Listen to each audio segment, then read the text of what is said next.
বন্ধুরা, আজকে ভাবছিলাম একটু আগায়া ঘুমায়া পড়মু, কিন্তু আজকে কপালটা বালা না। আধা ঘন্টা আগে বাইর হইছি একটা অর্ডার লইয়া। অর্ডারটা এরম ফেস লাগাইয়া দিছে। কাস্টমার এই এক জায়গার লোকেশন দিয়া অর্ডার করছে, সেই মানুষটা হইল আরেক জায়গা। তো না মানুষটা আইতাছে, আমার অর্ডার দিয়া খাড়া কইরা থয়ে দিছে, হে আয়া লইয়া যাব।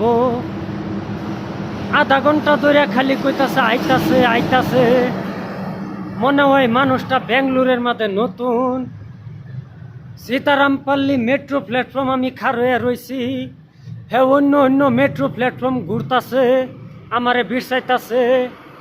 লাস্ট পর্যন্ত কিছু না পাইয়া হোয়াটসঅ্যাপ নাম্বার দিলাম, হোয়াটসঅ্যাপও লাইভ লোকেশন দিলাম। ওহন হে এনো আইতাছে, আয়া হাইরা এই যে অর্ডারটা লয়ে যাব, তারপরে রুমে যাবার পামু। ওহন যদি অর্ডারটা লইয়া রুমে যাইগা, তাইলে আমার স্যালারি কাটতে দিব। আবার এনো আরেকটা ফেস আছে, হে যেন যাবার কব হেনই আমি যাবার পাইতাম না। কারণ আজকাল বহুত ফ্রড হইতাছে ডেলিভারি বয়ের লগে। এক জায়গার অ্যাড্রেস দিয়ে আরেক জায়গার যদি ডাহে, তাইলে যাওয়ার নিষেধ আছে, অর্ডার ক্যান্সেল করে দেওয়ার পারমিশন আছে। তে আমি হের লোকেশনও যাইতাম না, আমার লোকেশনও খার হয়ে রয়েছি। হে আয়া লইয়া যাব, তারপরে যাইয়া ঘুমামু। আন্যরা দোয়া করুন যে